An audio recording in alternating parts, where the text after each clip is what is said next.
We're live. So, good evening, ladies and gentlemen, and welcome to the Inside Out Effect podcast.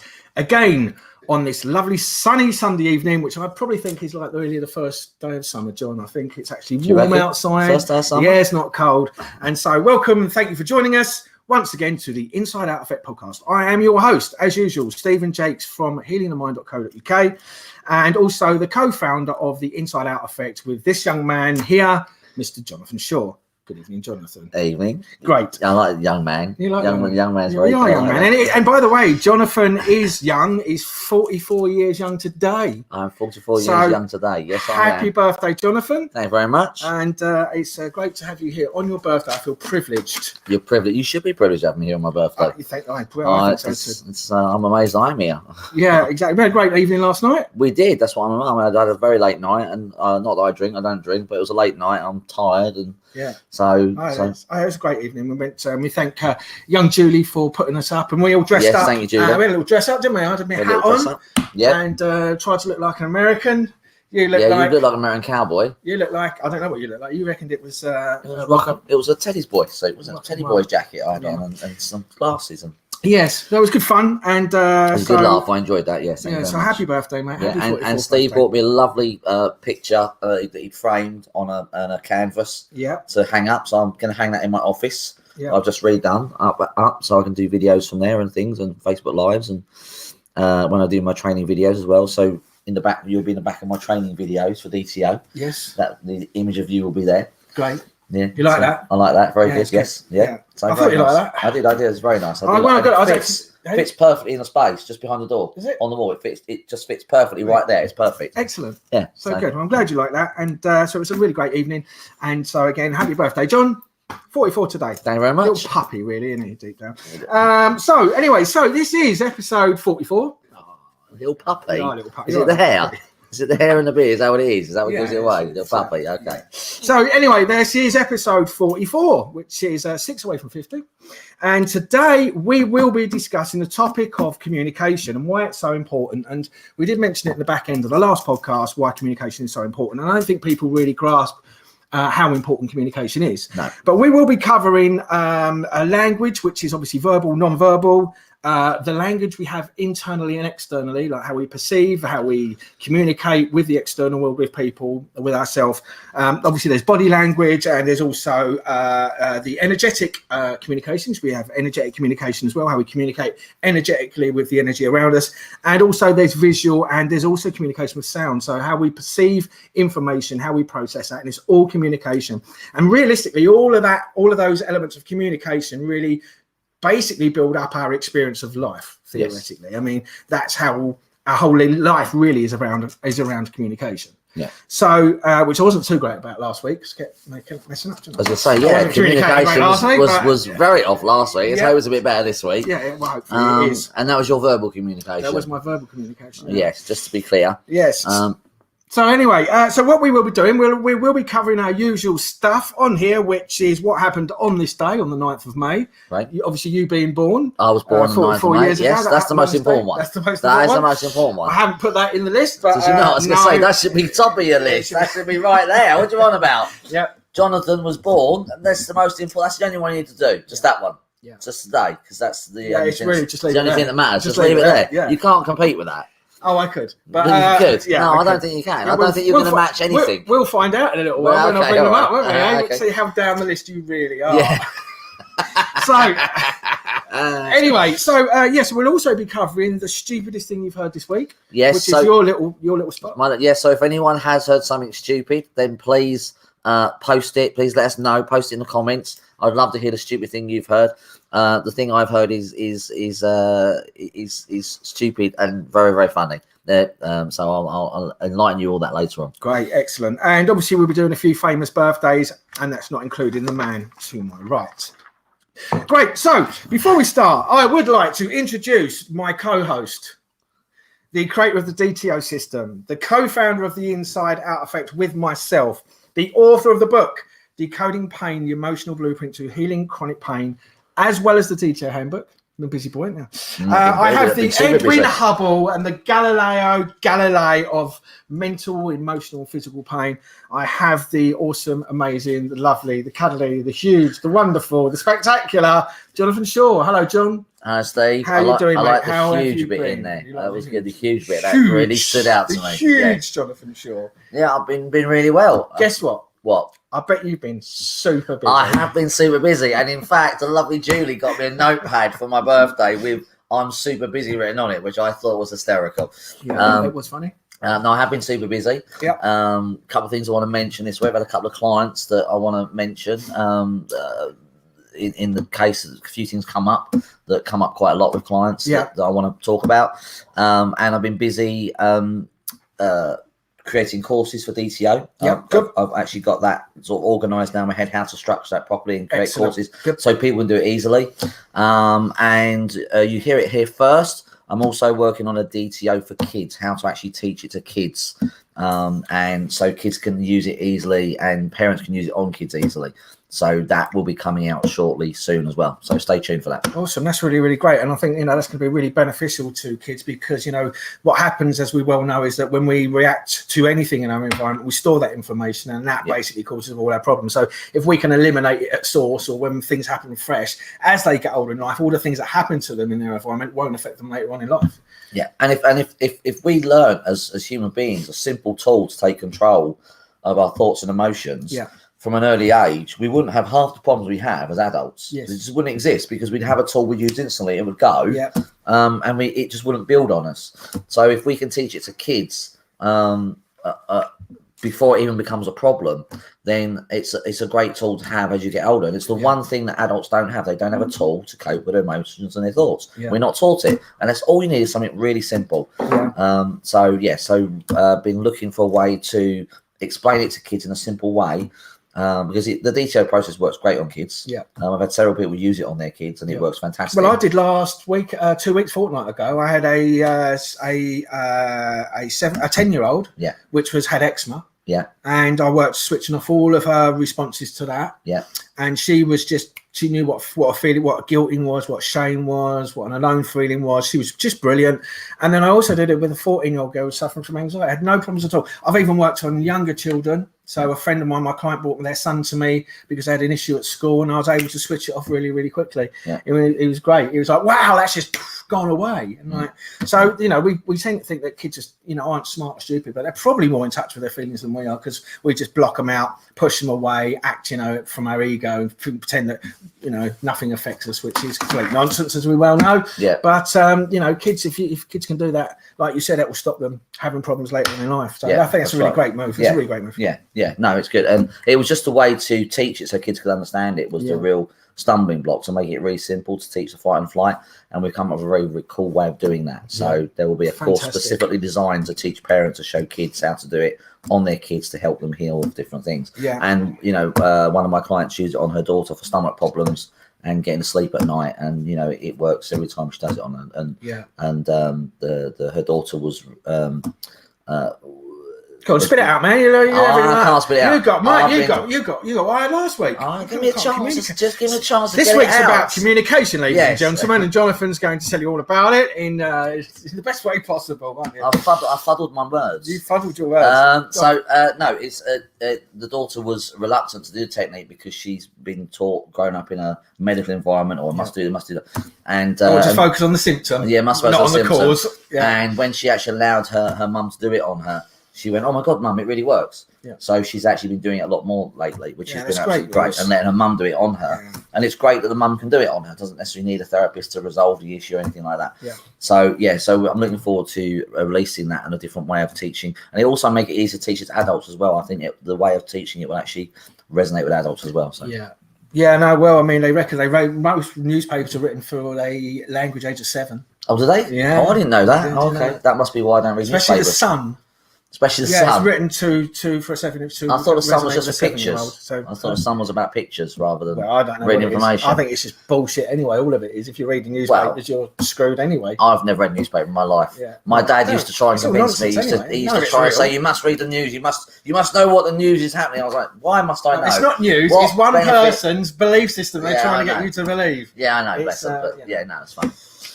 So yes, Lovely great, newspaper, good. mate. Yeah, Yeah. Oh, I love a good newspaper. Wrap my fish and chips in. Yeah, I think same thing they're worth. That's what they're good for. That's they're what good for, yeah. It's the only time I use a newspaper, or to line my rabbit hutch. Really? They're perfect for that. Absolutely perfect. That is the best thing for a newspaper. Yeah. Those two things. Obviously, don't get those the wrong way round. Yeah.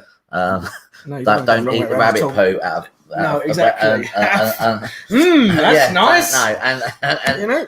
yeah, and line your fish and chips with paper. Don't do Yeah, that. no, That'd you be don't want to ridiculous. do that. That's, As long as you get them the right way around, they're fine. yeah, absolutely. So yes. So other than that, what else have you been up to, mate? Well, I've had a couple of interesting clients. One real hope for severe eczema. I've had a client for a long time, and she had really severe eczema on her face, really angry, and tried loads of things to get rid of it. It's been very severe. She's got lots of conflicts running, and using and when I spoke to her the other day, I only treat her once every 2 months or something, and her face was really angry still, really come up because she got lots of triggers for it. Yeah. And we did this new behavior technique with her by clearing the behaviors, and literally I watched on camera as we cleared 2 behaviors out. And usually with her, loads of responses, loads and loads of responses. It takes time. Yeah. But we literally cleared out 2 behaviors, and I literally watched on camera as her face just calmed right down. Yeah. And I said to her, "Now just go and have a look in the mirror." And she went, and I heard in the corridor, went, "Oh my God," because her face had calmed. There was no heat, there was no energy behind it. It calmed right down. And she'd never had that experience before. So that will give real hope for someone who's got severe eczema that just can't get rid of it. Well, I've got a guy coming to me next week with severe eczema. Oh, have you? Yeah. Brilliant. Yeah. So I'll probably go to the. Yeah. So what people don't realise is that that we all seem to think that something external causes our illnesses and our diseases, or it's genetic and all the rest of it. But actually, it's a signal from the brain. That's right. It's just a signal from your brain that will either cause a specific organ, or your skin. What do you mean? Your skin is an organ, or depression, or anxiety, or all your stuff is all just internal stuff that's going on. Yeah. And when you know that everything internally is causing all your problems, and you know what they are, and then lucky enough we know what the behaviours are. Those behaviours then will literally then, in many cases, resolve the physical ailment or the problem. Yeah. You know, you don't need, what we do is we go to the external stuff. I need a cream, or I need this, or I need that. But actually, it's just managing the symptom again, and that's all we seem to do is manage symptoms. So, well, in this particular case, it was a lady's. One of the triggers for her behaviour was feeling the burning on the inside of her body. Yeah. So she could feel the skin on the outside, but I went to the feeling on the inside. She could feel it itching on the inside and burning, and I went to that, and then what behaviour that made her want to do. And when we switched off those 2 behaviours, her skin just calmed right down. And then I've taught her how to do it, and she can go off and start clearing things herself. So that was incredible to see, on camera, to watch that just calm down. It's fantastic. And then I treated another guy, and I want to mention this very strongly. I treated a guy last week with shoulder pain, severe shoulder pain for 10 months. And he came to me, and he'd been diagnosed by a physio with rotator cuff injury. Now, I want to point this out to people. If you are out there and you've been told you have a rotator cuff injury and that's causing your pain, bollocks. In the 20 years I've been doing this with chronic pain, I've probably seen 2 people that could actually say they had a rotator cuff problem, but it still wasn't causing the problem. It was just part of the problem. Yeah. No one I've seen in 20 years with shoulder pain, I've treated loads of shoulder pain, has ever been put down to rotator cuff injury. Yes, the rotator cuff becomes affected, becomes weak, and sometimes gets damaged, but it's not causing the problem. So if you've been diagnosed with a rotator cuff injury and you're still suffering, ignore that. Give me a call, come and see me, because that's just ridiculous. This guy had been suffering for 10 months, and within 30 minutes, pain gone. if I remember rightly, one of my clients, Same thing. one of my clients, he was playing cricket. That's right. And if you're watching, hello, mate.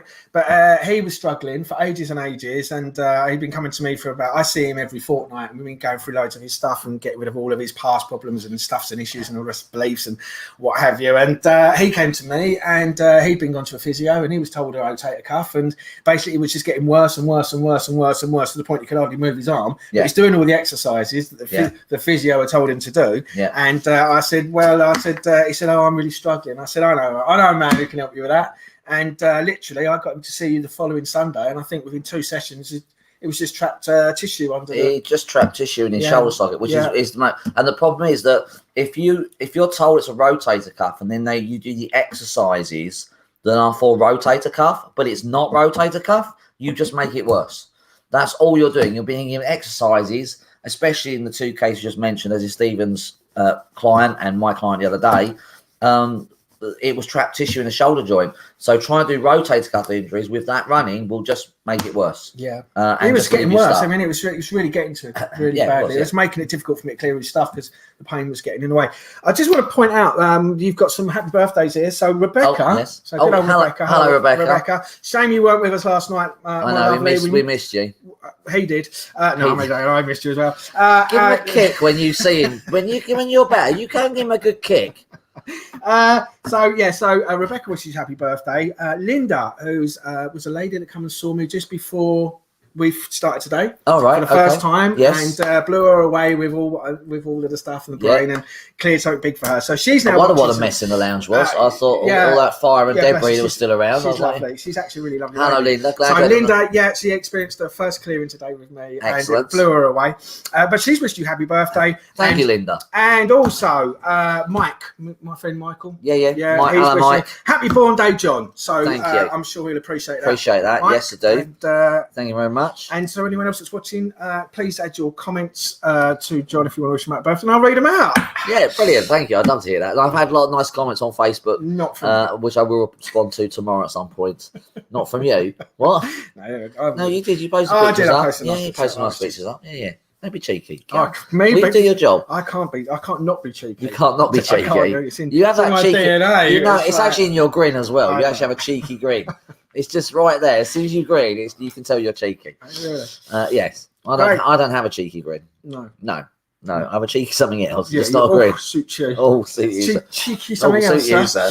Yes. So anyway, so that's good. So if you've been told it's a rotator cuff injury, I can pretty much guarantee it ain't.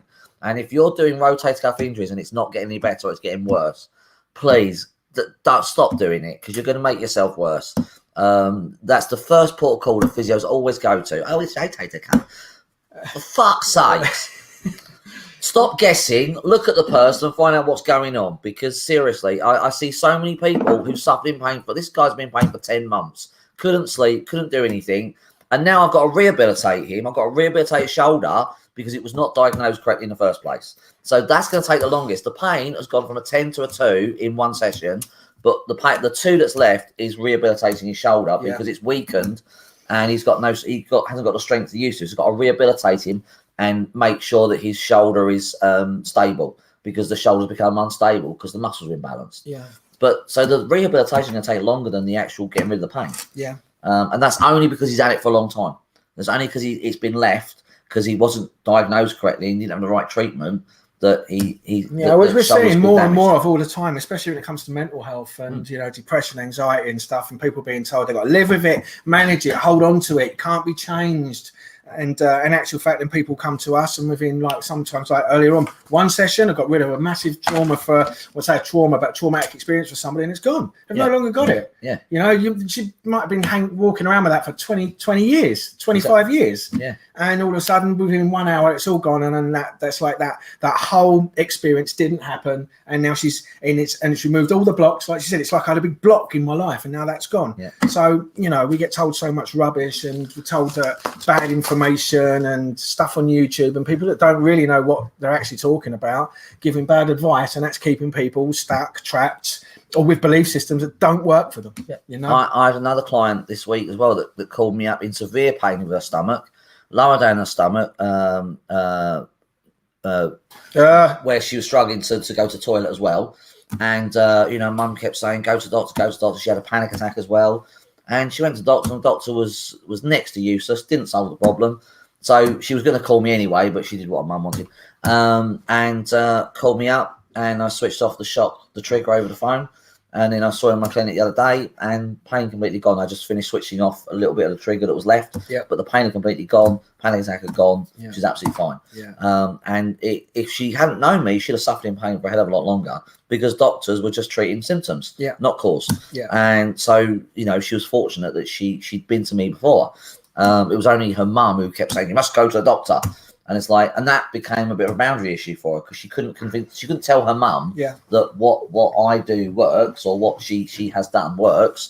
And her mum is severely ill as well, so her mum won't see anything but medical. And that's obviously working for her as well, isn't it? She's severely ill, but she keeps on going back to the person that's not making her better. Exactly. That's right. You know, whereas her daughter's been to me, and we've resolved things before for her, so she knows she gets better. Isn't the human race a mental? We're crazy. They are absolutely crazy. They're absolutely mental. I'm going to carry on doing the thing that doesn't work for me, because that's what I've been told to do. Yeah, but it doesn't work. Yeah, I know, but he's got qualifications. Yeah, but is he making you better? No, but he's got qualifications. Oh, I know. Yeah, tell me about it. Like, really? Yeah, he wears a white coat and has. He wears a white coat, you know, and he has those pens. He must be telling the truth. He must know what he's doing.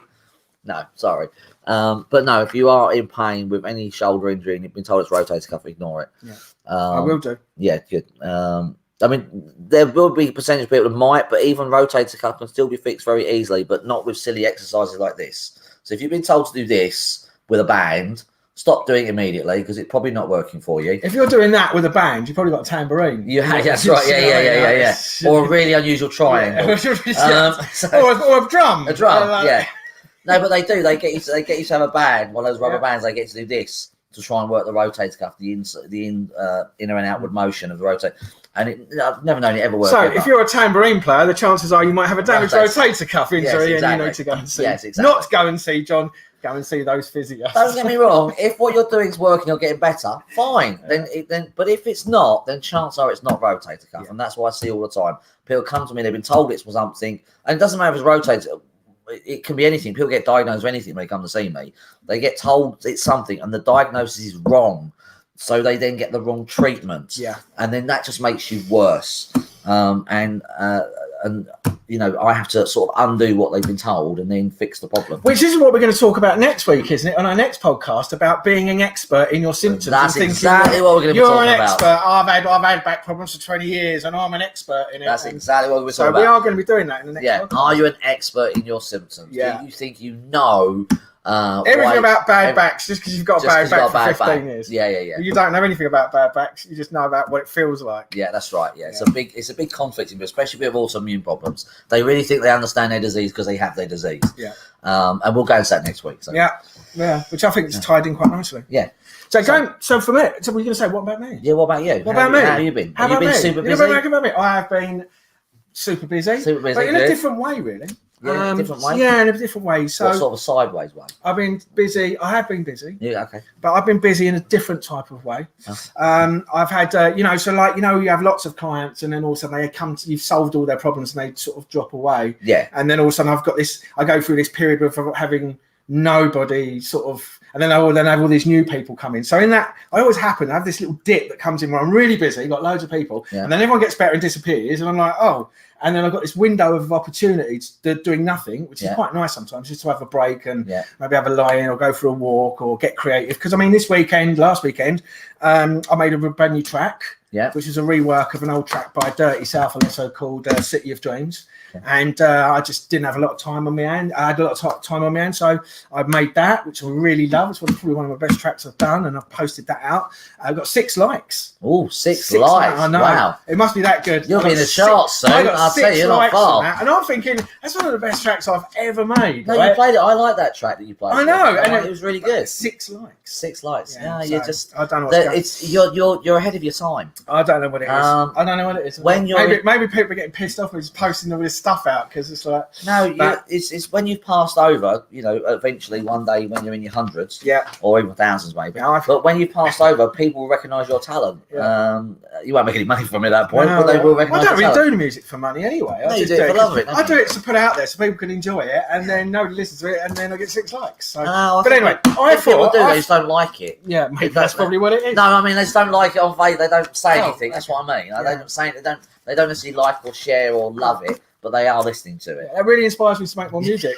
So if you do like it, you're sort of not inspiring me to make more music. But yes, I made a new track, and so I did that. But anyway, I said I had this lull. Now I've got all these new clients now coming to me. Yep. See, So that happens when you get people better. yeah, I know. Yeah, that's the whole So point. that's fine. You can't. Yeah, it's great. And and I mean, going back to these behaviours, well, I had a girl that come and saw me in the week. She's been having driving problems for a very, very long time, and she gets in the car, and then as soon as she goes on the motorway, and she knows there's a stretch of road that she can't get off, she literally has a massive meltdown, really bad panic attacks, really bad anxiety, freaks out, sweats, sometimes has to pull over, and she freaks out because she's got the little one in the car, and it all goes back to loads of other stuff.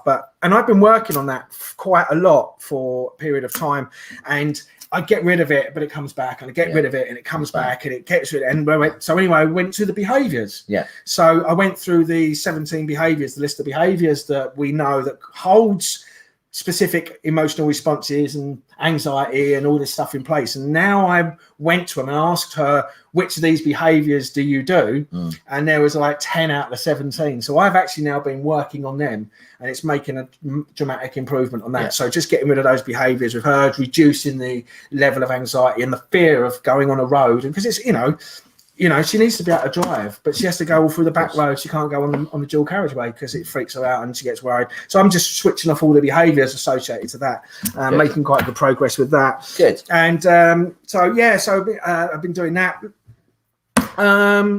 Just people really with past relationship breakups, and just getting rid of all of the trauma that's related to it, and all the beliefs that are made up with breaking up, and people staying in relationships. A lot of them is I stayed in that relationship for the children. Yes. They knew they should have got out, and they've just now basically staying there. They're making their life really, really crap. They're then projecting that onto the kids, but they think they're doing them a favour by staying there, but actually you're just prolonging the inevitable, and in the end then they do leave, and but they've still got all that guilt for staying there when they should have got out. So I'm seeing a lot of that in relationships with the people that I'm clearing as well.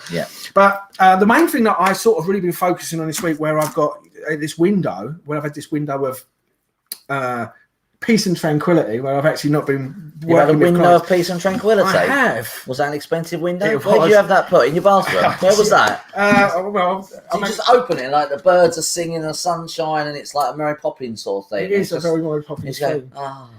and then you close it, it's all dramatic and drama and bombs and fireworks going off, and then you open it, it's peace again, Yeah. and close it, and it's fire, and then Bit like that. Bit like that. Brilliant. Yeah. So anyway, I get up and I come downstairs. It's all no, I've got no clients. So I've been looking into reality creation.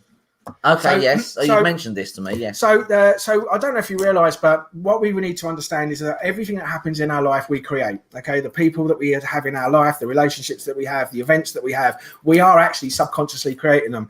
And you might not believe that or understand it, but it's 100% true, because whenever I go and clear something for somebody, the thing that they desire or want in their life instantly appears. Exactly. Or a person just leaves out of their life, or somebody, like I had a lady a little while ago who had a massive problem with neighbours, and she come to me, and when I switched off all the responses about her neighbours, the neighbours just upped and moved within 2 days, just like that. Right? Brilliant. So if you don't believe that this place is magical and you actually are creator of your reality, all it is your subconscious brain is creating the external world and bringing all the stuff that you believe into your reality. Very difficult for people to understand, but there's been some great thinkers in the past, like Neville Goddard, and there's also a guy called Vadim Zeland. Now he created a book, wrote a book called Reality Transurfing, and what basically that is, it's enabled to impress a vision of the future into your subconscious mind. Now, as long as you haven't got any guilt or shames or any energetic blocks to that, which we obviously switch off, and that's why when we do switch stuff off, people's like will get the promotion the next day, or the people will just leave the next day. I see it all the time with people. They come to me with a problem, I switch off the thing, and it's just like magically just disappears, right? So So anyway, so obviously knowing that, there's also a way of being able to, knowing that you must be able to create your reality. You must be able to have a vision of the future and therefore be able to impress that on your subconscious mind. And your subconscious mind then goes and literally creates that in your 3D world. Yep. So you have an internal vision of what you want, who you want to be, how you want to act, what you want in your life, and you create a vision of that, and you impress the subconscious brain. Has to be impressed. And then what happens is then you then, as long as you, like I said, you've got no blocks or guilts or shames about having that thing, you then, for some reason, this external world somehow mirrors back to you your dreams, your aspirations, your goals, and you get the thing what you get. Now, most people go, well, that's a bit of a coincidence. Well, actually, if you understand nothing's a coincidence. No. You've actually desired it, wanted it, and it's something you've actually daydreamed or imagined or dreamt about, and then all of a sudden it will happen in your life. You're like, oh, that's a bit weird.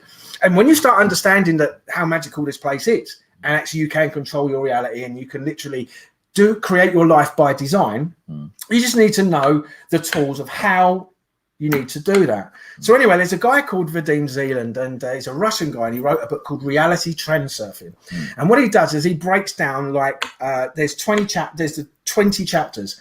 So what I've done is I've broken down his book, the audio book, into 20 bite-sized chapters.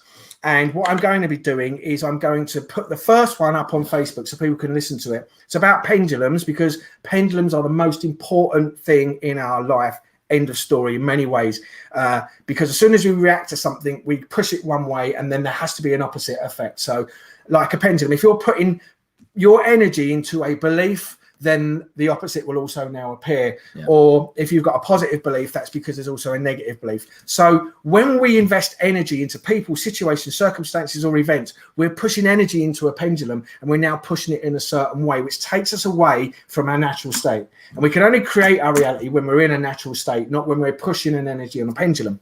So he goes into pendulums and how everything in life is a pendulum, and how we find it difficult to be able to navigate our way through life, being able to create and attract the things we want in our life, because the pendulums get in the way. Yeah. The pendulums will take you off in this direction, away from the desire that you want. Yeah. So anyway, so I've worked this weekend. I've done 20 videos from chapter 1 to chapter 20, and I've done them all in bite-sized pieces. And each one of those is a really great in-depth way of explaining how reality works, how your subconscious works, and how we can literally, when you understand all this sort of hidden knowledge of actually that we create our reality, and how we can literally design our future to the way we want it, with the people, the jobs, and everything we want.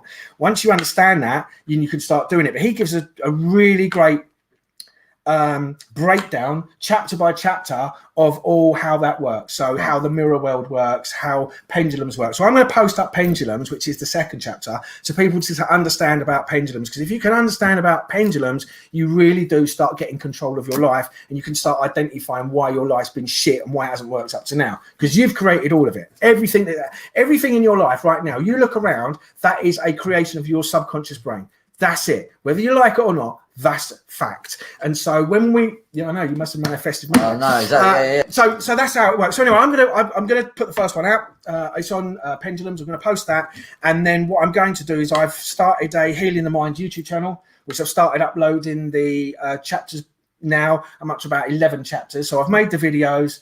I've uploaded them to YouTube, and I've set up the YouTube channel, so you can go onto that YouTube channel and listen to the audio book chapter by chapter by chapter. Right. You might need to listen to a few of them a few times, because it's totally different knowledge to anything you've ever experienced, and it will go against everything you've ever been taught, basically. And that's why no one can create their life, because the powers that be, or the people that know this knowledge, have hidden it from the average Joe. So I'm going to be posting that, and I'm going to post that first one up, and then we're going to put a landing page where you can go and sign up to the newsletter, which I'm just about to launch, and I'm going to be posting those out in the newsletter each week, as well as loads of other tools, tips, information that works, not like all this nonsense that's on YouTube that doesn't work, and loads of belief systems and stuff, but all stuff that will help you in your everyday life, give you a better life, help you manage your emotional responses, and how to deal with future events, and also how to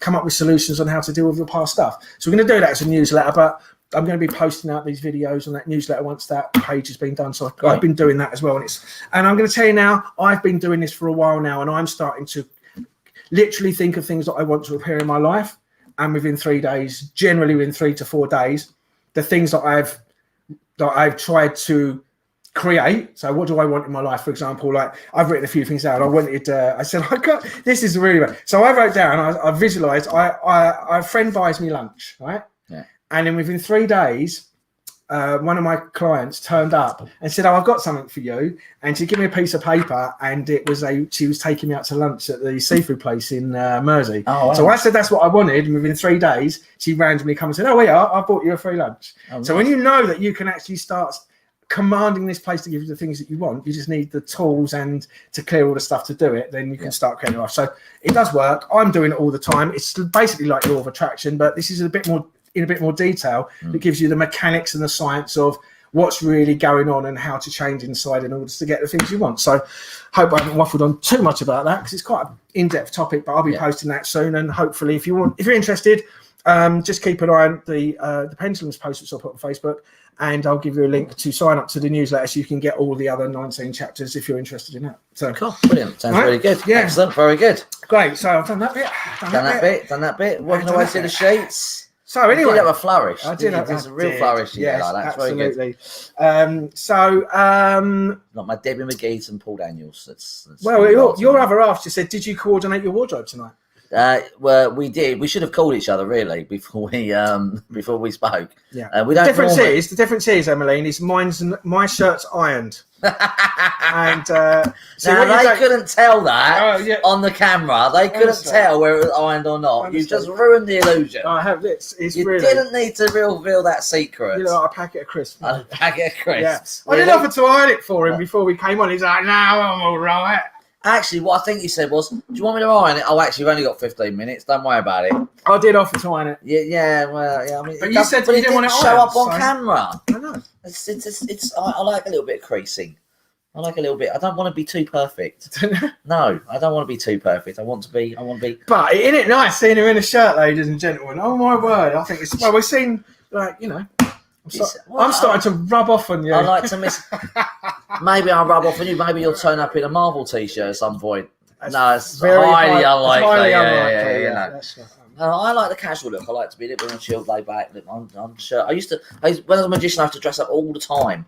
Doing shows, I used to wear tails. The Great Soprendo. The Great Soprendo. No, that was. The Great Soprendo. Yeah, he was on some children's kids program. Yeah, that was. What's his name? God, I can't remember. I don't know. What was his name? Married to Victoria Wood. I know what his name was. The Great Soprendo. No, that was his magic name. That was his actual name. But no, I used to dress up all the time. So wearing suits all the time, and I used to dress as a wizard for kids' parties. And so I like to be a little bit more chilled and casual, these days. I like in my old age. Now, you could have made the effort last night, then. I could have made the effort. I did. I was in my rock and roll thing. It was a teddy boy suit. I looked good. You did look good. I looked very good. I thought I looked good. The only thing that didn't work was the wig, because I've already got the hair, so the wig wasn't. I had the glasses. The wig, but you've got no hair, so it would, wouldn't it? It would look all right on you. Yeah. So we're going to go into the topic of communication. Go on in.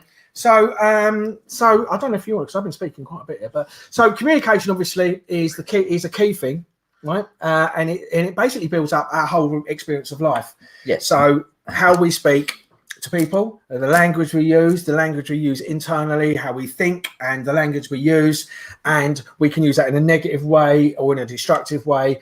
We communicate with body language. So you can always tell somebody what they're thinking and feeling, how they are by their body language, and how other people perceive that. So, a great thing that I teach a lot of the people that come to see me is what you communicate is the response you get. So if you're not getting the response that you want from a specific person, the chances are you haven't communicated it properly.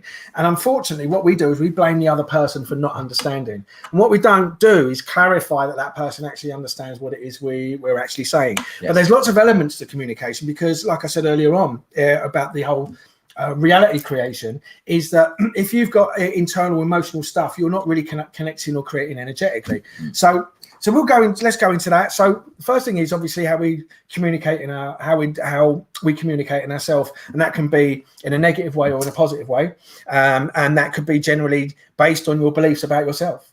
Yeah. Well, I mean, if you're communicating with yourself in a negative way, So if you have negative self-talk or trauma running or negative sounds or images playing in your brain, that's all communicating something to your internal system. Yes. And when that communicates something to your internal system reacts, and believe it or not, that sends a communication to the outside world. Yes. Because that brings law of attraction back in again. That brings what you're talking about, reality. Yes. So your internal communication to yourself is very important, because basically that runs every other form of communication that you have.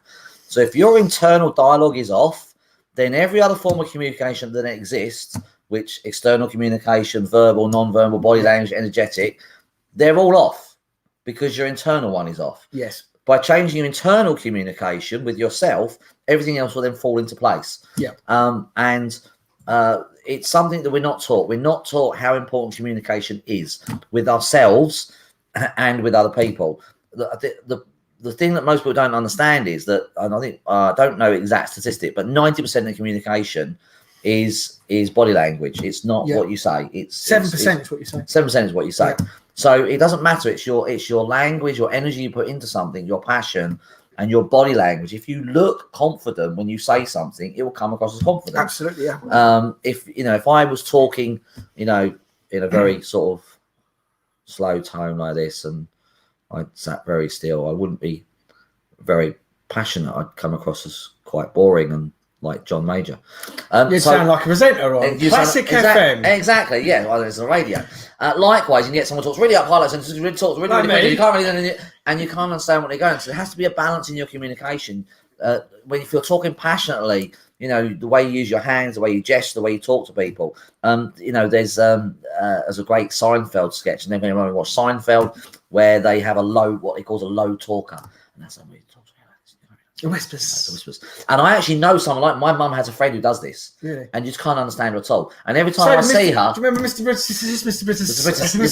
British. Yes, I do. Yes, Carol. It was Carol who worked on reception. Excuse me, could I have a word for Mr. British? Yes, she had the babies in the cover, didn't she? I love the British Empire. It's a hysterical program. Yeah. But the communication you have with yourself is important. So if your communication with yourself is, I'm no good at talking to people and I don't have any confidence, then when you talk to people, you're not going to communicate that very well. That's right. Yeah. If your communication to yourself is, and you want to chat a girl up, for instance, if your communication to yourself is, she's never going to like me, and I have nothing to offer her, and oh my God, she's so beautiful, what can I? Then when you go and talk to her, that's going to come across in your communication. Yep. Likewise, you go for a job interview. If you go into a job interview and your internal communication is, I can't do this job, I'm no good, they're not going to want me, there's so many people better than me. Then when you're trying to give the interview, you're not going to be confident, you're not going to have the right body language, you're not going to, it's just... I write letters and they still don't work either. No, well... Are you have a try though? Are you posting it to the right people? Maybe. Are you putting the right address on? Obviously not. Obviously not. No, you're obviously not. But so your internal communication to yourself is the most important communication first. It precedes 100%. Everything else. Then after that then drives your body language, which is driven by your energy that you're talking about. Performers will have this when like you and me when we first started doing this. Yeah. Our energy is much higher now when we do it because we used to it, more confident in what we do. Yeah. But to begin with, it was someone actually commented. I love doing them. And you love doing them.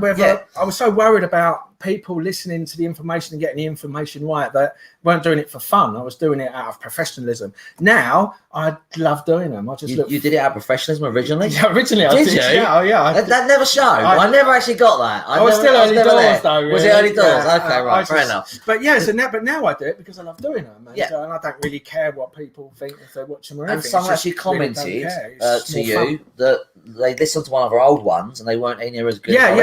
So one of my clients messaged me and said, I just see you did one on OCD, and I'm like, that was ages ago. She goes, I listened to it, but it weren't as good as like the ones you do now. So So your communication with yourself, because I'm used to talking and speaking, but Steve's not as used to it. So if you're not used to speaking when you first do it, you're going to be you'll be in your head too much. Yeah. And again, if you're in your head, that's another thing that stops communication. Yeah. You get this a lot with social people, being in social situations. People go into their heads. And when you're in your head, you can't communicate because you're in your head trying to communicate with yourself. Yeah. You're not letting the environment communicate to you, and then you communicate back to it. Yeah. The other thing as well is that if you've had experiences in your life where there may have been somebody in your life that's fundamentally, shut you down and told you to shut up or whatever, that then knocks your confidence in a domestic situation, for example. And then when you go out in a external, you're now frightened of communicating, because what happens is you're so used to being told that what you say isn't valued. Don't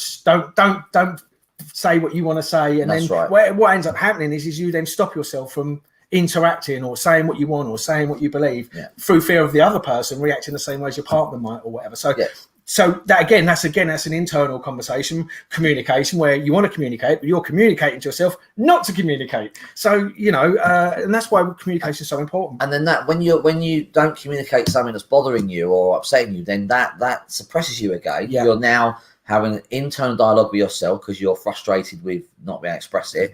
That then squashes your energy, and bam, it all goes around in circles. Yeah, absolutely. And then you'll start making stuff up about yourself as well. That's right. the problem, because as soon as you start doing that and you recognize that, you'll start making stuff up about yourself. Oh, I'm no good. Nobody listens to me. No, I'm not good enough. I'm not clever enough. I'm not smart enough. I shouldn't say anything. I'm inferior to everybody else. All of that none of that's true. None of that's true. That's just shit that you've made up. And unfortunately, if you do make that stuff up and it feels right in the moment, you'll have that as a belief. The problem is that belief now will carry on tomorrow, next week, the week after, months after that. And it progressively gets worse, because if you're no longer communicating or expressing your thoughts, your feelings, or your point of view or whatever, then that's just going to get worse and worse and worse and worse over time. And then again, you start suppressing all this stuff. And that's when mental health and emotional health issues happen. And then your life now becomes become robotic. You just shut yourself down and you don't really have a nice experience of life. That's what a lot of people do. They've shut themselves down to the world, so they're not expressing themselves fully. I've mentioned this before. I mentioned this a few podcasts ago. I had a altercation with my beautiful, lovely girlfriend, who I know is watching, who's made my birthday really lovely, sent me some really lovely presents, because she can't be with me at the moment. But a few months ago, we had an altercation, and I was feeling criticised, and my behaviour was to shut down and go inside myself. So I didn't communicate in that moment what was actually going on. I didn't communicate properly that I wouldn't put up with that behaviour any longer. Don't say that. Don't do it like that. I just went inside myself. So then I found the behaviour, switched it off, and I was able to communicate it, and then it hasn't really happened since. So again, if we can't communicate when we're upset or when we're not feeling good or how we're actually feeling, and the other thing is it's the way we communicate as well. If we're trying to communicate... Well, that's why I said what you communicate is the response you get. That's right. But it's you have to communicate in a way where you're not blaming or criticizing somebody. You're just saying how you feel. You're just saying what you're going through, rather than going, well, you did this because of that. If you're dealing with relationships, but again, if you do it with a lack of confidence, or you do it with insecurity, or you do it through fear, if you're trying to communicate something with a negative emotion behind it, you're going to get negative one back. You're going to get negative one back. It's going to come out wrong. Absolutely. If you try and communicate with anger, you're going to get negative one back. So it's the mirror world. It's the mirror world. That's right. So you need to remove the emotional response before you try and communicate. That's why I always say to everybody, never make a decision based on emotional response. Because that decision is a communication to the world. That's what you want. And the universe goes, the wrong decision. The universe goes, oh, that we want, okay, and gives it to you, but you don't really want the thing you've asked for. You're just doing it based on emotional response. So communication with yourself. And then you regret that communication. That's and right. wish you hadn't done it. But then you're too proud to go, actually, I didn't really mean that. And then, but the problem is now you're too proud and you're too stubborn, and now you've gone and put yourself in a position where you're now doing the thing that you don't want to do. Because really, deep down, you do want to do that thing or go to that person or meet that person, but now you can't, because you've already said, no, I'm not happy, because and you've communicated from that emotional response, which isn't really true. No. That's what I say to people, always speak your truth. Yes. But never do it from an emotional thing. No, don't speak your truth from a negative emotional response, because you're going to get something negative back. If you speak your truth from a genuine, balanced perspective inside you, then you'll be absolutely fine. People will take it the right way. But this is the pendulum thing, because as soon as you're on a pendulum, as soon as you've had a response, you're either going to react positively, like even reaction from a positive thing. So I've actually in my past gone, do you know what, that's a really, really great idea, let's do that, and gone and done it, and never got the result that I wanted, or never got the outcome I wanted, and I'm like, oh. And then the problem is now that goes back to the negative, because now the negative now is I'm now in a negative state because the positive thing I did didn't turn out the way I wanted to. So it's always a pendulum thing. The more you push energy one way, it always go the other way. Or if you react negatively in the same way. If you do something, you try something, it doesn't work out, and you react negatively to that. It's a pendulum, isn't it? Yeah, you that thing may not have been meant to work out, like meant to lead you on to something else, but we have that comes down to expectations and outcomes. What we trying to control the outcome. Yeah, what we think should happen and what shouldn't happen. And we're not really, as human beings, smart enough to know that, to be honest.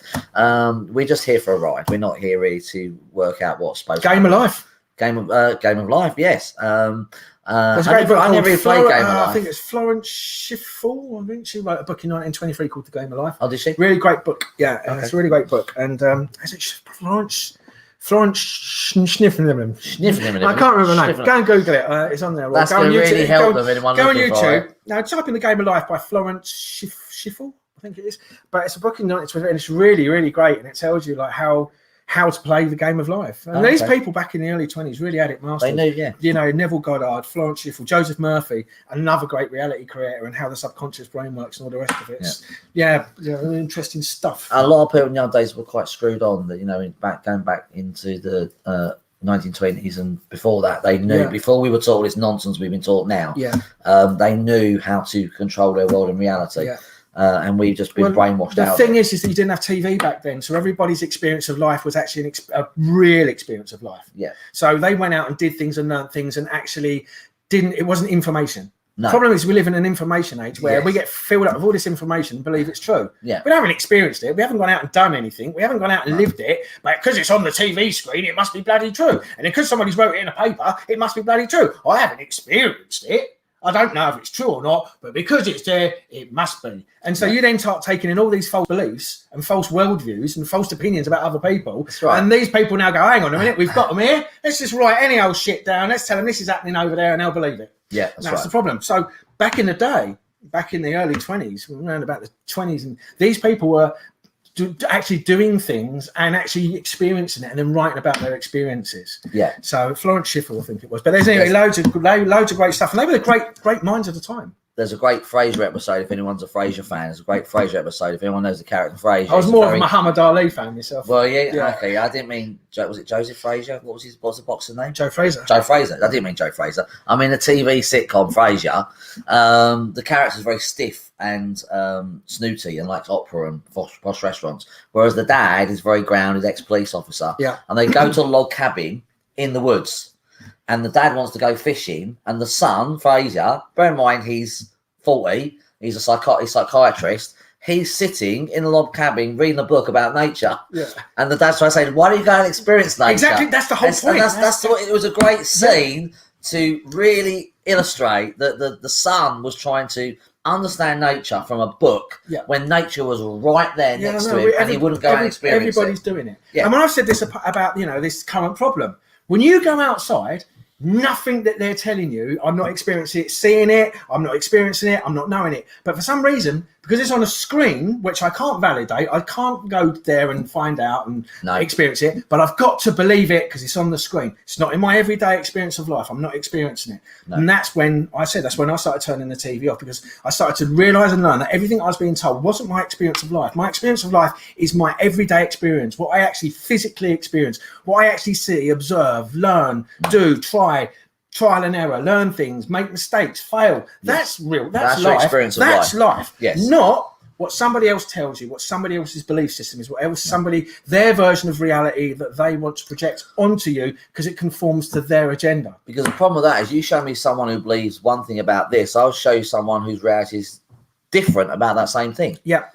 Well, they both can't be true, but they are, because it's your reality. Version of reality. Absolutely. It's your version. Yeah. So you can have the same. Two people do the same thing, they both get different experiences. Yeah. Because they've got different beliefs about it. Yeah. And your beliefs do create your reality. Yeah, and they drive your behaviours as well. Yeah. So again, your communication with yourself, if you're communicating, there's no point going out, blah blah blah, and all this. Well, it's all negative self-talk. You're going to sit inside, watch TV, and not go out, not experience life, not meet people. Yeah. Whereas if you actually go out, interact, get some sunshine, make friends, which I know we all do, But we don't communicate how we're feeling to people. I learned a long time ago that being a therapist, that if you want to get someone to open up to you, you have to go first. You have to communicate first how you're feeling, and then they'll open up to you. Or they run away. No, they don't tend to run away. No, unless well, that might be your experience. That might be your experience, but that's not my experience. Just run away and make up a load of stuff. No, I can't because. No, that's not my experience. No, but their response is about them. That's right. Yeah, no. If I open up to someone and tell them how I've been feeling in my day, they're more inclined to open up to me how they feel about their day. As well. If clients come to me and they're nervous, I will, and I know roughly what it is. I might share a story about how it's been similar in my life, and then they're more inclined to open up and tell me. Because that is good communication. You're actually sharing something with that person, and that's one of the things we don't do. We're all so scared of each other, and we're all very frightened of being vulnerable, that we don't actually communicate to other people how we're thinking and feeling. Don't get me wrong, I'm not saying you should go up to a random stranger and go, oh my God, I can't deal with life anymore. That won't work. But friends, and when someone actually asks how you are, if they actually genuinely want to know, because some people don't, when someone goes, how are you? They don't really want to know. They don't really want to know. They don't want to hear your answer. No, that's right. But you could actually give What a great way to piss people off. They come and ask you and go, I'll tell you what, right? Yeah. And then 10 minutes of pouring out a real bad negative story. And they're like, what did I ask? I wish I never asked. Yeah, exactly. But no, if you've actually got friends and someone says how you are, just tell them how you are. You don't have to go into detail about it, but just communicate what you're feeling. Yep. Because chances are that person is probably going through something similar or has done. Yeah. And it actually brings people together. The problem is that we're so hardwired into thinking we need to be 100% right and everything's brilliant, and me and my husband, we're getting on great, and the kids are great, and I'm getting promoted, and everything's amazing, and look at me, everybody, everything's great. When really all of that's bollocks, right? It's not really going on. But all right, you don't have to go and tell the in-depth things, but you can't really form a proper relationship with someone if they're lying to you, because your perception of it is, well, okay, that's really, really great. Now the communication changes because you're now got a false communication. Yeah. You've actually got a false communication. Yeah. Well, I'm saying it's not great at the moment. Could be better. Oh, really? I don't want to go into too much detail. Oh, okay, mate. Well, never mind. Rather than go, oh, that's fantastic then. Yeah. It's just all, it's a projection, the whole projection thing, because it's perception projection as well, communication. And that's I made this mistake when I was younger. I remember I was dating a girl, and I'm still friends with her now today. And she would ask me how my day was. Now, she was my girlfriend. She actually wanted to know, and I would go, yeah, it was all right. But that was a breakdown in communication, because there was no connection between us. We're so frightened of being authentic. Yeah, we're so frightened of being vulnerable, being authentic. And do you know what? And since I started being vulnerable and authentic, more people have run away. More people have run away. Yeah. No, I've got so much closer friends. Yeah. I connect with people at a much, much deeper level. Yeah. They're willing to communicate with me, which allows me to be able to help them when they probably don't think I can. Yeah. And the people that I have in my life are so freaking awesome now. Where before, where I was to pretend that I had attracted nothing but fake people. Yeah. So I was being fake myself. That's right. Now I'm being authentic. I've got loads. The people I have in my life now are just honestly amazing, and that's because I'm coming from a place of authenticity. I'm willing to say, do you know what? I'm not really great. I'm not TikTok at the moment. I've opened something up. I'm working on a little issue, and it's just bringing me down a little bit. Or not getting, I'm not very busy at the moment, but could do with more clients. But I'll just tell the truth and speak the truth, because that person knows where you're at, and then they can say, oh, actually, I can help you with that. But if you're not being open and authentic, but we're so worried about other people's perception of us not being tip-top, immaculate, perfect all the time. And worried about people liking us or not liking us. Or not liking us. We don't want to say anything because they might not like what we say. Yeah, it's really sad. Who gives a fuck? If they don't like it, tough. Yeah. It's not, obviously you say it in the right way, but ultimately, if they don't like you, that's fine. Let them go. Leave them alone. That's not going to... it's no skin off your nose. You'll find people who do... A lot of my clients, they try and mould themselves to a group of people who they don't fit in with. Yeah. I've had a lot of clients do that. They try and fit in with people they have nothing in common with, they don't connect with, but they just think they should be a part of that group, and then that suppresses them. And then the whole ego thing, though, isn't it? It's all about how being seen and being. I want everyone to think I'm this type of person. Well, why are you trying to make somebody think you're that type of person when you're not that No. person. It's When you like, could go out and find other people who are what like the you heck you doing? and attract people like that to you. Yeah, You know, it's a fascinating I can thing say that watching one from people do it. experience. Yeah, you I know. know. Yeah, we've all been there. I mean, Yeah. it's not. We're not saying me and Steve haven't done it. We have. We've done I've it done it a lot. in different ways. Until I learned, until I you learn. learned, until I understood that all of this stuff that I was doing was wrong and not working for me. Yeah. And I was able to change that. Now everything works for me. Yeah. Really simple adjustment. Yeah. Just be myself. Just Be yourself. honest. Yeah. Be authentic. Tell the truth. And Stop trying to pretend to be someone you're not. Yeah. Stop lying to everybody. When Stop I taking your clothes off and running around in public. That's don't I run like in the it. high street. I like doing Didn't that. really work, but Did it not? I've stopped doing that now. Are you sure? Yeah. I heard rave reviews about that event. Yeah, I've A streaker. that video's floating around on Yeah, YouTube it- somewhere. I'll tell you. Must have scared a few sheep that. Yeah. Are we talking about the general public or No, talking I about don't know, actual but it sheep? could be both. Well, Really. it could be both for the moment. Yeah, it could be both. But, Um, I didn't think that video got out. do you not? No. No, but that. I haven't even seen it myself. Have you so not? no. That was a good one. Is I it? really enjoyed it. Yeah. It was difficult to hold steady one hand, but I enjoyed it. The communication you and that's another good point, right? So jokes, humor is a form of communication. Yeah. You know, I used to be an entertainer, so I used to have to. Hence the word used to Hence, be. it used to be an entertainer. I used to be a magician, for those of you who don't know, and part of that job was actually making people laugh. Now, before everyone goes, really? No, I did make people laugh. You just before lost say that anything, skill. I lost, yeah, the skill's been drowned out of me Yeah. from now on. Therapy does actually. Although doesn't you it? was hysterics the last time after that comment about the chair. You're not one I to did talk. find Shut it up. funny. I did find it But what I would do is I'd have to change my communication with people I was around. I have to be a bit of a chameleon because some audience you could tell some jokes to and some audience you tell other jokes to. Yeah. So you have to be a bit a chameleon with your communication. And you need to be aware of that and change your communication based on who you're talking to. And that's not about suppressing you or suppressing how you feel.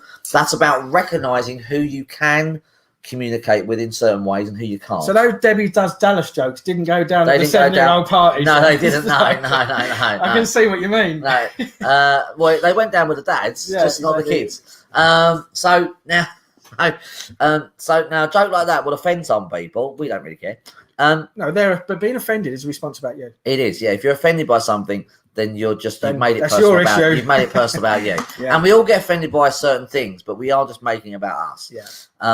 So what I'm saying is that, you know, sometimes you have to be a bit of a chameleon with your communication. You know, there's certain things I would say to my mum that I wouldn't say to my girlfriend, naturally. There are certain things that I would say to, you that I might not say to my mum or a family member. You know, there are certain things I wouldn't express.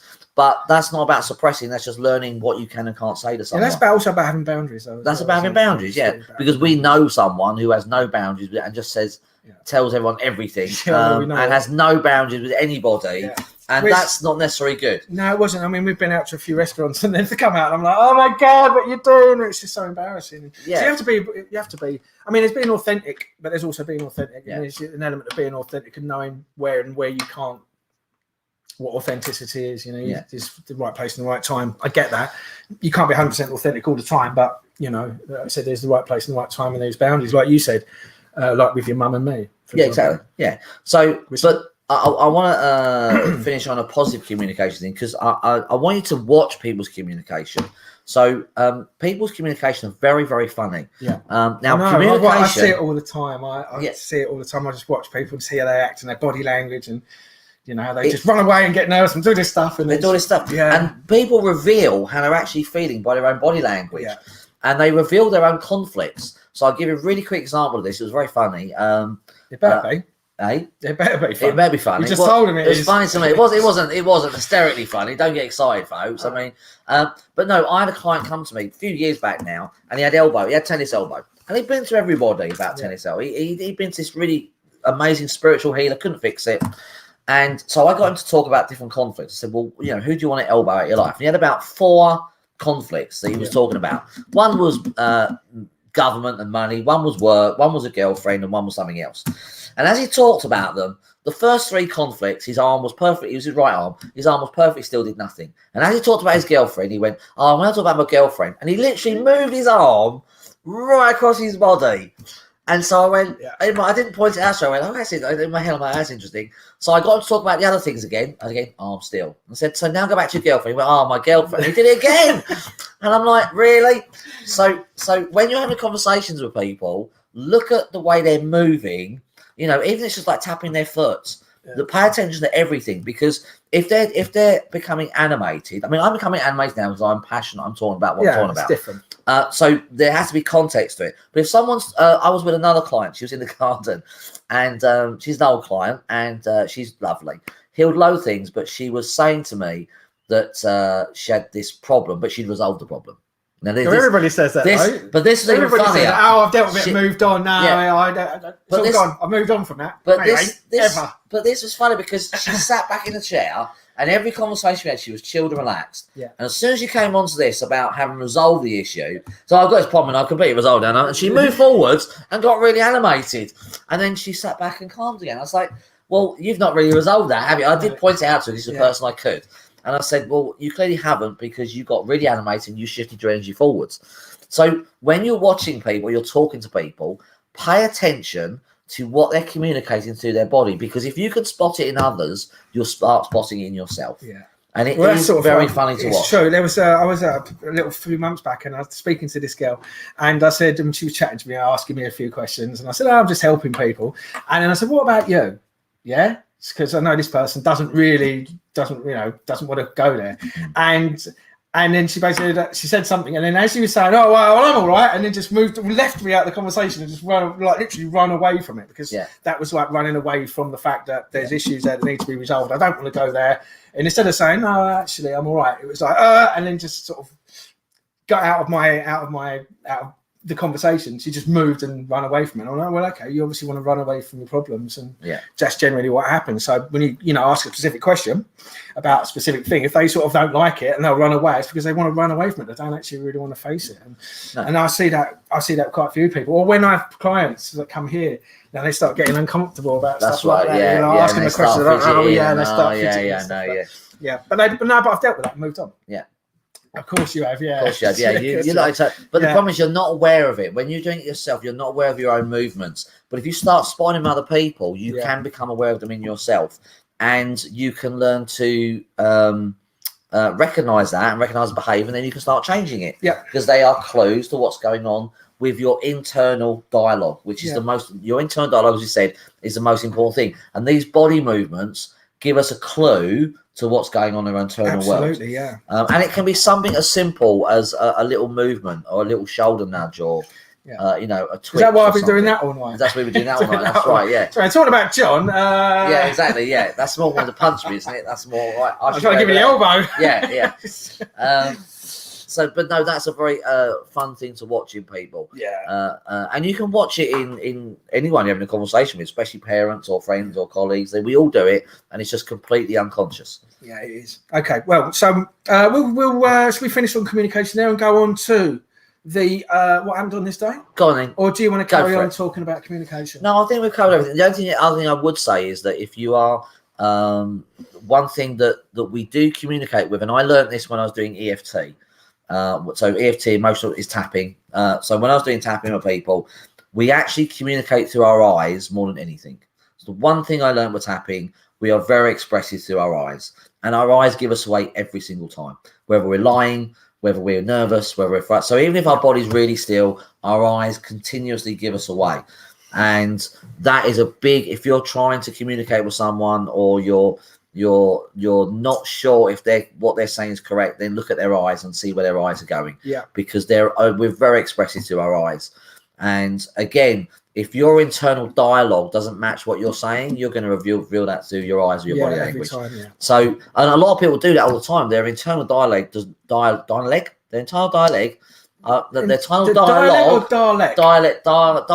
I'm sort of diagon alley there. No, their internal dialogue doesn't match what they're saying, and that's incongruent. And you can see that with people. Yeah, well, most people's actions don't match their words either. They say all this stuff. Oh yeah, I'll do this and but then you watch their actions. Yeah. Oh, I'll come and see you. Yeah, I'll come and see you. And then they get completely acting a different way. Yeah. That's what. But anyway, that's what I'm going to say. So communication is very, very important. The way you communicate with yourself and others, absolutely important. And once you can learn that and spot that and then change your behaviours around that, your communication will get better. Yeah. And the point of this is to make your communication better, your life will get better. Correct. When you communicate Absolutely. better, That's the whole point of this podcast.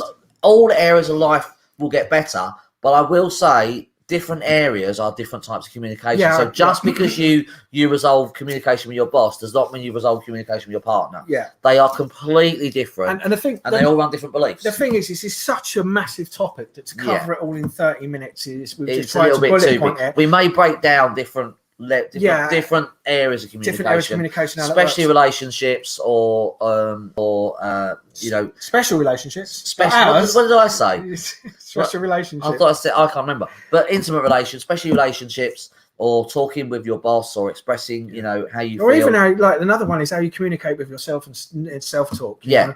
And ways to change that, how to change your self-talk as well would be. Some people have arguments with people that they know in their head, even though it's not even real. I've done a post about a week and a half ago saying the 12 types of things that you need to be aware of to realise that you've actually got some mental health issues, because we normalise them. One of them was you make up shit and believe the shit you make up, because everybody's doing that. The second one is you're having imaginary arguments with people in your head. Yeah. And you go, oh, when I see him, I'm going to do that, and he's going to say this, and I'm going to say that, and he's going to say this, or she's going to say this, and she's going to say that. And then when you see him, you go, oh, hello.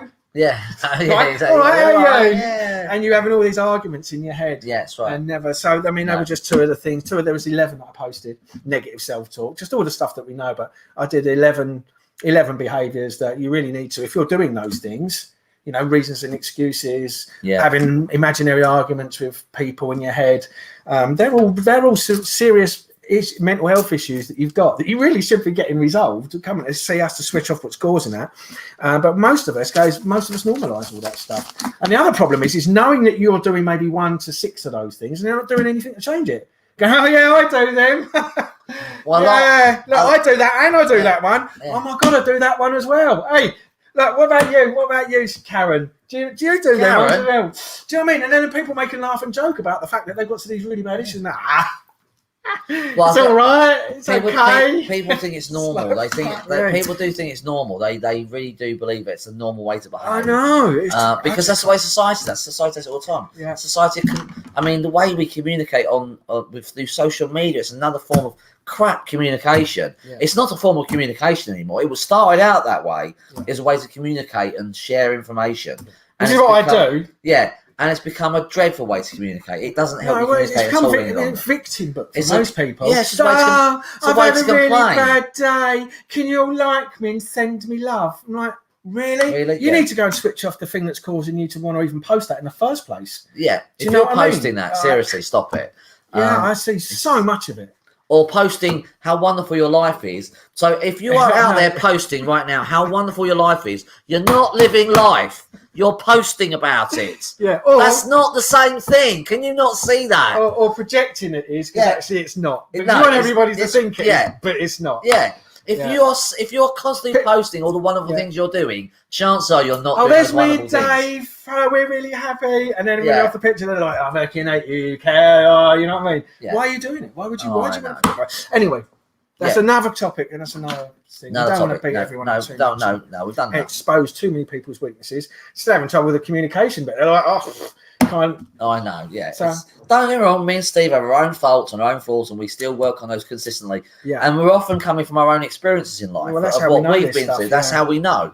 So we're not really having a go. We're just trying to point out in a fun way that this is what people do in their behaviour. Our behaviour, and I include me and Stephen as well, our behaviour as human beings is insane. Yeah, it is mental, some of the things that we do. Yeah. And we're just trying to show you and normalise. Yeah.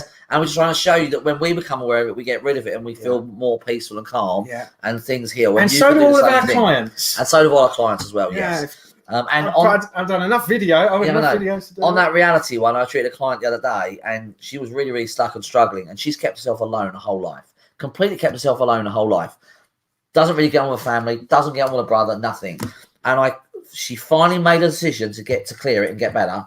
Switched it off. Literally the next day, out of the blue, her brother called her and said, "You know I love you and I'll be there for you anytime you need me, don't you?" Wow. He'd never done it in his entire life. Yeah. And bear in mind, my client's in her 40s now. Yeah.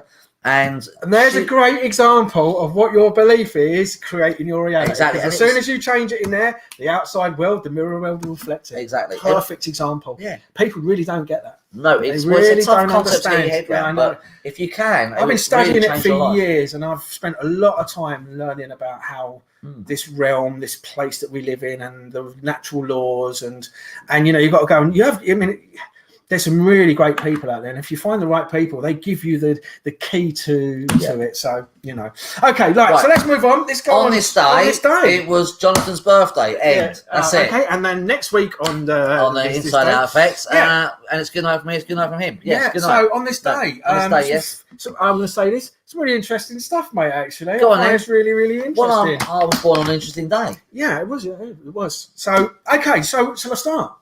Well, unless you want to finish. On this day in 1977, Jonathan Shaw, the bearded therapist, was born. The bearded therapist. Yeah, the bearded therapist. Okay, yeah. right, okay. So I'm going to start in 1386. So it's a bit of probably the oldest on this day. The oldest one you've done. Yeah, the Treaty of Windsor was formed between Portugal and England.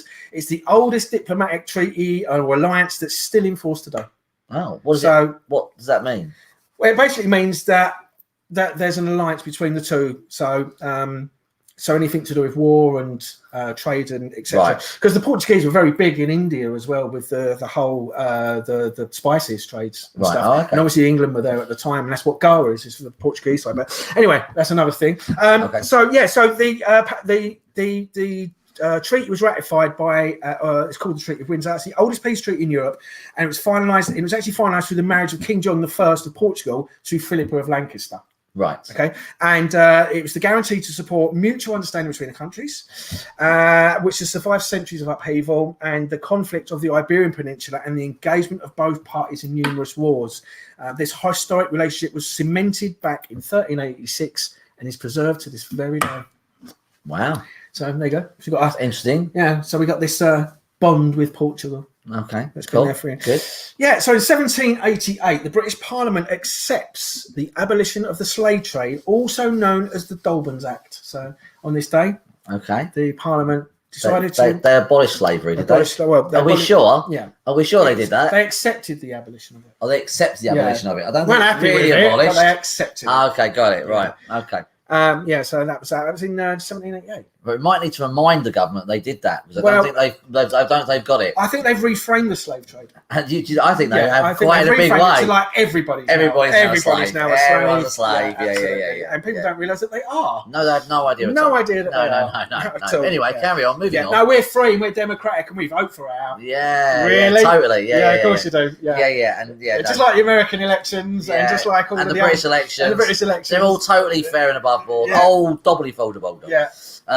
Totally. No. Yeah, it's the illusion of choice. Yes, illusion. I know. It's like they're like magicians. Magicians give a false choice. So if a magician asks you to pick a card, you're not picking a card, a free choice. You're being forced that. The politicians do the same thing. Yeah, exactly. Absolutely. It's unbelievable. You're just under the illusion that we've all voted for that. So whatever they do, we just have to accept it because we voted for it. That's and they're right. just laughing their tits off. Yeah, exactly. And making money. Yeah, anyway, so in 1865, President Andrew Johnson issues a proclamation declaring the armed resistance in the South of America was at its end, and it pretty much on this day ended the American Civil War.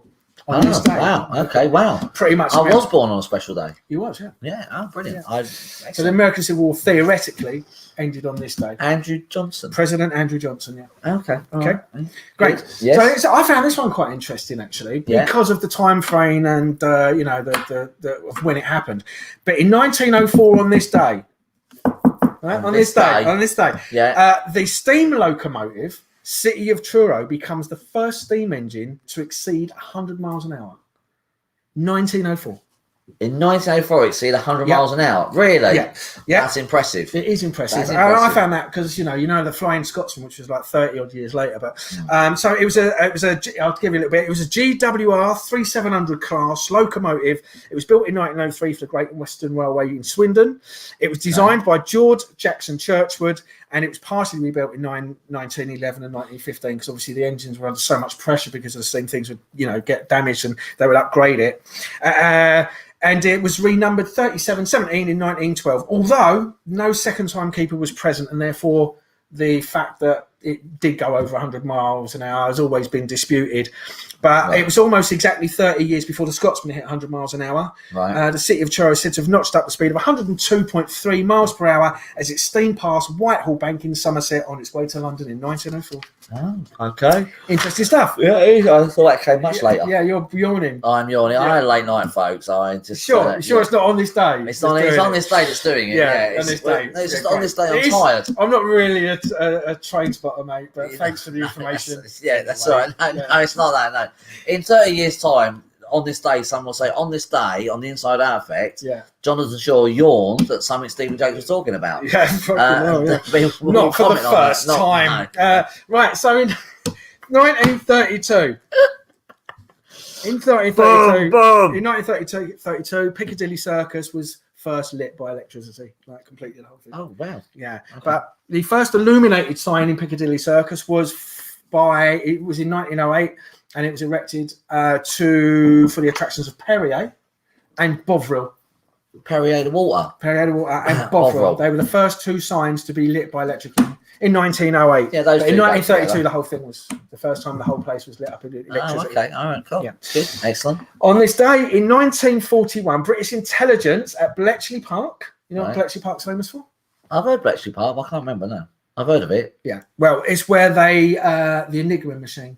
And the guys in Bletchley Park broke these spy codes after capturing the Enigma machines, which was aboard a weather ship called the Munchen. Although the breakthrough, the Munchen. That's a great, the Munchen. I love that name, the Munchen. Munchen, yes. Yeah. Breakthrough came in 1941. However, when the German trawler Krebs, it's called Krebs, was captured off Norway, complete with two Enigma machines. Right. And the Germans, armed forces, believed that the Enigma machines were encrypted communications. Funny enough, talking about communications. Yeah. And they were impenetrable and couldn't be broken, but thousands of code breakers were all in these wooden huts at Bletchley Park and was able to decipher the codes. And therefore, once they deciphered the codes, they was able to understand what the German moves were in the Second World War. It was on this day that they actually broke the code. Okay, cool. That is good. Yeah. So I'm always up for a first in New York. Yeah. Remember? So the first. I was up for first in New York as well. That's probably a different thing. Yeah. Okay. So 1944, the first iBank opens in New York. iBank? What, for eyes? For eyes, yeah. I didn't know there was a bank for eyes. Bank, what? Yeah. Sorry. Do you imagine I go, can you stick that in there, please? Exactly, yeah. What do you do? Stamp it. Just take it out and put it, what? Yeah, no, seriously. The first iBank opened in New York in 1944. And the iBank was for site restoration in the world's first iBank. It was established in 1944. It's a private non-for-profit organisation, but it was devoted to restoring site through eye donations. Right, gotcha. And cornea transplants. Yeah. As well as providing ocular tissue for research into treatment for other eye diseases. So the very first iBank opened in New York. Gotcha. Interesting. It's yes. I never knew there was an iBank. That was actually the fascinating one. There's an iPhone. There is an iPhone, yeah. Not an iBank. No. It's Apple's first product, the iBank. The iBank, yeah. They're probably going to bring that out now. They'll probably hear that and go, that's a really good idea. We could why do didn't that. we think of that? Yeah, exactly. Launch it in New York.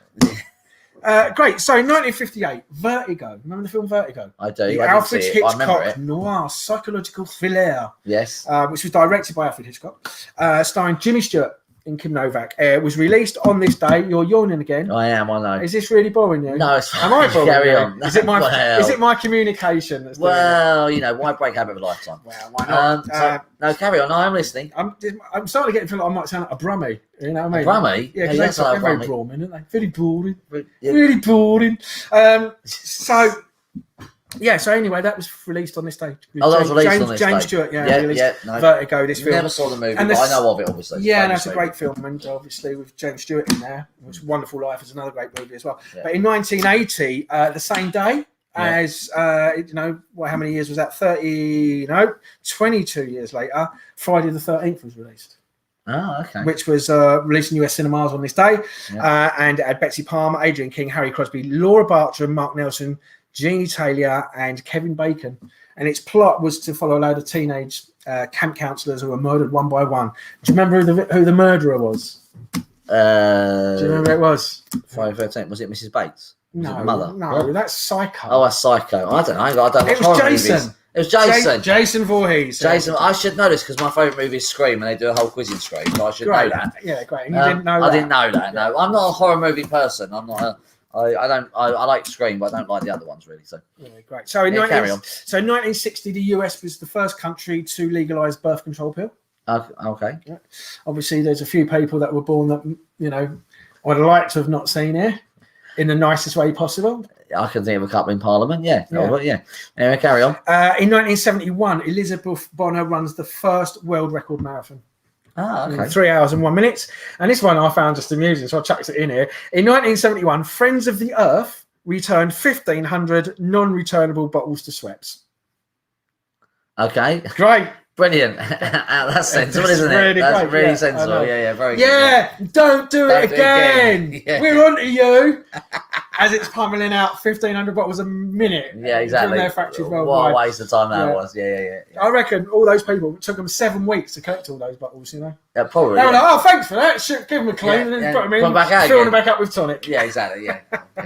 People are mad when they get an idea. I know. They're completely mental when they get ideas in their head. I know, yeah. Trying to save the planet. And to top it off, which is not the greatest one, but Boris Johnson resigned as London mayor in 2016. Did he? Yeah. Wow. And was succeeded by Sadiq Khan, Who's done a fucking brilliant job. And apparently he's just been re-elected again. Oh, you are kidding me. He got re-elected again yesterday. Wow. Obviously. Did he use a Dominion machine? I reckon he Or did. was it a Smartmatic one? So What was if you don't it? think that our elections are corrupt as hell, Yeah, then just prove that Sadiq Khan's just been re-elected. serious. Sadiq Khan, who's completely Really? destroyed London. Yeah, everyone's gone, yeah, thanks, Sadiq. We're all voting for you again. Exactly. Really? Yeah. Do you really think Honestly, Londoners have people- done that? I don't think they have. I think we all The need machines are completely wake- corrupt. Wake the hell up. Which is about to get revealed in America, by the way, in case you're paying attention. Well, not if you're watching the news. You're going to get completely loud. No, don't watch the bullshit. BBC. Yeah. So anyway, so that was all that on the days. Good, Some excellent. really good, yes. interesting stuff there. Yeah, I like very the good. one about the trains. You like that one? Yeah, That's your favourite one. Well, yeah, because I take my son when I used to see my son. So he's 17 months now since I've seen him. But when I used to have my son, I used to go and get him from Ireland. We used to go. I used to spend hours and hours on steam trains. Take him to all the steam trains. I used to sit. But there's one at Ongar Epping, and I kept I sat going from Ongar to Epping and Epping to Ongar for 8 hours just so he could stay on the trains. Oh, really? Yeah, it was great. He loved them. He Yeah. absolutely loved them. Yeah. So and he knows about everything about steam trains, how the engines work, and it was fascinating. And now he's moved on to ships. So we've been with the Titanic and that. And so he's now he knows how all the ships work. Yeah. He's great. I miss him so much. I can't wait to see him. 17 months not seeing your son. Yeah. But hard, isn't it? Cheers, That's Boris. tough. Yeah. Cheers, Well done, Boris. Thanks for believing all the nonsense. Yeah, and exactly. locking everything Yeah, down. locking everything down. Well done. Yeah, all that great. bollocks. All that Complete brilliant. load of nonsense and And, twaddle. see, that's what happens with people's behaviours. They don't really realise what effect it has on other people. No. That's So right. Yeah. anyway, Yeah. great. So let's move on to that. Sounds like victim now, don't I? You I sound might a need to bit. switch You are it off. complaining Poor and me. you sound like a victim. Poor me. Yeah, but 17 Poor months is a long time. No, that's a mate. long time to be away from your family. Yeah, from your son. And we've a lot of people experienced that as well. Yeah. I've been away from them for no reason whatsoever, by the way, folks. Yeah. You've been away from your family for absolutely no reason whatsoever. Yeah. And yes, people have died, but not from a virus. Yes. Okay. I know. But anyway, yes, carry on. So anyway, so we're going on to some famous birthdays. I'll go On this day birthdays. in 1977, Yes. Jonathan Shaw, the bearded first. Exactly. No, Yeah. so on I was born. so We don't need to do any more. That's it. Okay, I'm the great. only person you need to and that's mention. it for this famous birthdays this week. So 1873, and again another old one. But Howard Carter. He Who? was Howard Carter. Never heard of him. No, he was the British archaeologist that discovered Tutankhamun's tomb. Wow. So he was the one that discovered all Tutankhamun's in Egypt, obviously. Really? Yeah, funny. He enough. should It was have in gone on Egypt. holiday. No, Found Morocco. it in Eastern No, Germany it's his somewhere. birthday. He was born on this day. Okay. Famous Howard Carter. Okay, all interesting. Okay, Yeah. cool. And I wonder if another archaeologist has ever dug up an archaeologist. Just out of irony's sake. I thought it'd be quite amusing. that would Carry on. be a bit like getting a private investigator to follow a private investigator. That would be exact same and then pay thing, the other wouldn't it? private investigator that's to follow that private investigator. Exactly the same and just thing. stand back and watch and see what comes up. Yeah, That'd be exactly. really That'd be interesting. funny as hell. Yeah, Yeah. that'd be great. Carry on. Yeah, Yeah. that'd be interesting. That would be interesting. If I had the money Yeah. spare, I would do that for a You joke. do that, would you? Yeah, just get two private investigators to follow each other. That's It's brilliant. pretty Yeah. great, wouldn't it? Fantastic. Yeah. That actually be quite funny. I We should know. do That's what I that. want to do. I know a private investigator. Yeah. Yeah, I know someone. I'll have to find one more. It'd be That'd brilliant. be great. Yeah. Anyway, carry on. Save up the money to do that. Yeah. In 1936, the famous Glenda Jackson, the English actress, Yes. politician, was born. She was born on this day in 1936. Oh, okay, very good. Yes. In 1949, this is probably better than your birthday. Really? Yeah. No, Billy Joel. Billy Joel. Yeah, the wow. American songwriter. All right, Billy Joel was good. Yeah. Uptown Girl and Piano Man and Captain Jack. But he was born on this day in New York in 1949. Is Billy Joel still alive? I don't know. I think so. I think he is. Yeah, he's still alive. Yeah. I hope so. 49. He's younger than my dad. Of course he is. My dad's still knocking about. Of course he is. Yeah, that's right. Yeah. Of course he is. Moans a lot, but he's still here. Billy Joel? How do you know? How do you know Billy Joel moans a lot? Did you talk to him a lot? What's going on? I don't really. No, okay. Carry on. Energetically, you talk to him. That's your communication again, isn't it? It's the communication, yeah. So in 1950, the TV actor Matthew Kelly was born. Okay, Not that it's really interesting, but there weren't really having many famous people after that, but Matthew Kelly. Okay, brilliant. So he was best mates with Jeremy Beadle. Yeah, I've heard that, yes. On one hand, he was a good actor, but on the other hand, he was really good. Yeah. Right, anyway. there's a dirtier joke than that. Yeah, I'm not going to keep it clean. No, don't go there. There might be children watching. Yeah. Okay, ladies and gentlemen, I think that is time to wrap up for tonight. Another hour and a half show. If you've been mad enough to stay here and listen, we thank you very, very much indeed. Yes, and thank you for all your nice comments. If you know anyone who would benefit from listening to what we said, then please share it, like it. And if you know anyone struggling in pain, then please, pass this on, because obviously I work pain all the time. It's so sad seeing people in pain. They don't need to be. And anyone suffering, and same for mental and emotional health. You know, if you know anyone, just something in this might just be just the thing that makes people realize what they're doing and go and get help. Yeah, and the thing is what we do actually works pretty much instantaneously in most cases. There's a lot of things happen, very, very quickly. Some take a little bit longer. Some take a little bit of time. Some take a bit of time, but generally, something that you've had for 20 years can, like I had today, can be gone in one go. Yeah, and that's that woman's had that for 20 years and it's got there now. So, don't hold on to your stuff unnecessarily or think you're weak or, or be ashamed of it, because actually the only person that's suffering is you. And you're doing that to yourself. So, and it just seems a bit sad to do that. Yeah. So, yeah. Right. Okay. Right. So it's good night from me. And it's good night from him. We'll see you in a fortnight's time on the Inside Out Effect podcast. We thank you for joining us. And if you want to reach out to John, please reach out to him on thedtosystem.com. If you want to reach out to me, go to healingthemind.co.uk. Keep an eye out for the post that I'm going to do on reality creation and the pendulums of Redeem Zealand and this newsletter, because it's really, really great stuff if you get your head behind it and you can start taking control of your life. Other than that, we will see you next time on the Inside Out Effect podcast. And on this final farewell, I say goodbye. And I say good night. Good night. Bye. Bye.